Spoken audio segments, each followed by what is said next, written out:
ನಮಸ್ತೆ ವೀಕ್ಷಕರೇ, ನಾನು ಇವಾಗ ಹೆಸರು ಕಾಳು ಪಲ್ಯ ಮಾಡಾಕತ್ತೀನಿ. ಒಂದು 3 ಚಮಚ ಎಣ್ಣೆ ಹಾಕ್ಕೊಂಡೇನಿ. ಇವಾಗ ಇಲ್ಲಿ ಹೆಸರು ಕಾಳು ಕುದಿಸಿಟ್ಕೊಂಡೇನಿ. 4-5 ಸಿಟಿ ಹೊಡ್ಸ್ಕೊಂಡೇನಿ, ಹಣ್ಣಿನಂಗೆ ಬೇಯೋ ಹಂಗೆ. ಇಲ್ಲಿ ಉಳ್ಳಾಗಡ್ಡಿ, ಟೊಮೆಟೊ ಹಣ್ಣು, ಕರಿಬೇವು, ಹಸಿಮೆಣಸಿನ್ಕಾಯಿ, ಬೆಳ್ಳುಳ್ಳಿ ಜಜ್ಜಿಟ್ಕೊಂಡೇನಿ. ಇಲ್ಲೇ ಎಣ್ಣೆ ಕಾಯಕ್ಕೆ ಇಟ್ಟೇನಿ.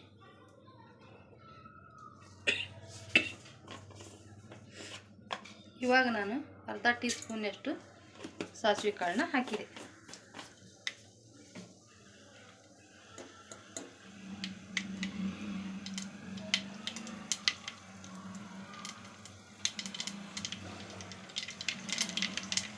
ಒಂದು 3 ಮೆಣಸಿನ್ಕಾಯಿ ಹೆಚ್ಚಿಟ್ಕೊಂಡಿದ್ದೆ, ಮೆಣಸಿನ್ಕಾಯಿ ಹಾಕ್ತೀನಿ.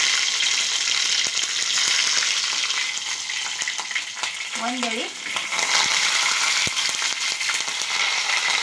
ಕರಿಬೇವು, ಒಂದು ಉಳ್ಳಾಗಡ್ಡಿ,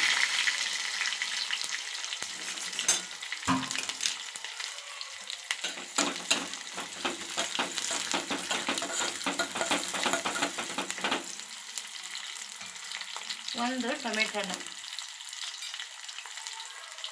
ಒಂದು ಗಡ್ಡಿ ಬೆಳ್ಳುಳ್ಳಿನ ಹಾಕ್ತೀನಿ. ಇವಾಗ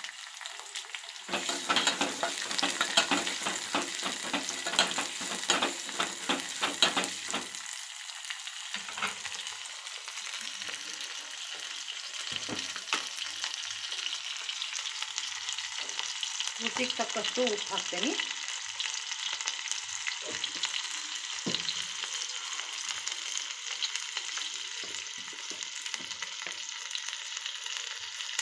ಅರ್ಧ ಟೀ ಸ್ಪೂನ್ ಅರಿಶಿನ ಪುಡಿನ ಹಾಕಿರಿ.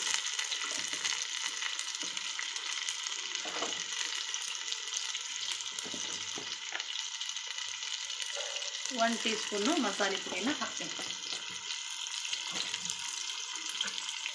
ಹಸಿ ಖಾರ ಹಾಕೀನಿ. ನಾನಿವಾಗ ಹಸಿ ಮೆಣಸಿನ್ಕಾಯಿ ಹಾಕೋದ್ರಿಂದ ಕೆಂಪು ಖಾರನ ಹಾಕೋದಿಲ್ಲ.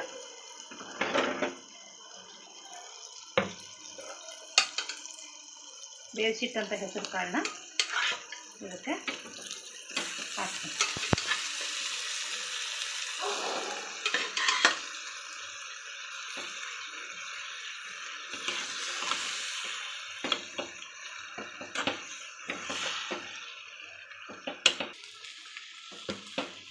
ನೋಡಿ ವೀಕ್ಷಕರೇ, ಇವಾಗ ಇದನ್ನು ಒಗ್ಗರಣೆಯಲ್ಲಿ ಬೇಯಿಸಿಟ್ಟಂಥ ಹೆಸರು ಕಾಳನ್ನ ಹಾಕಿದೆ. ಇವಾಗ ನಾನು ಇದ್ರ ಮೇಲ್ಗಡೆ ಹಸಿ ಕೊತ್ತಂಬರಿಯನ್ನು ಚಿವುಟಿ ಹಾಕ್ತೇನೆ.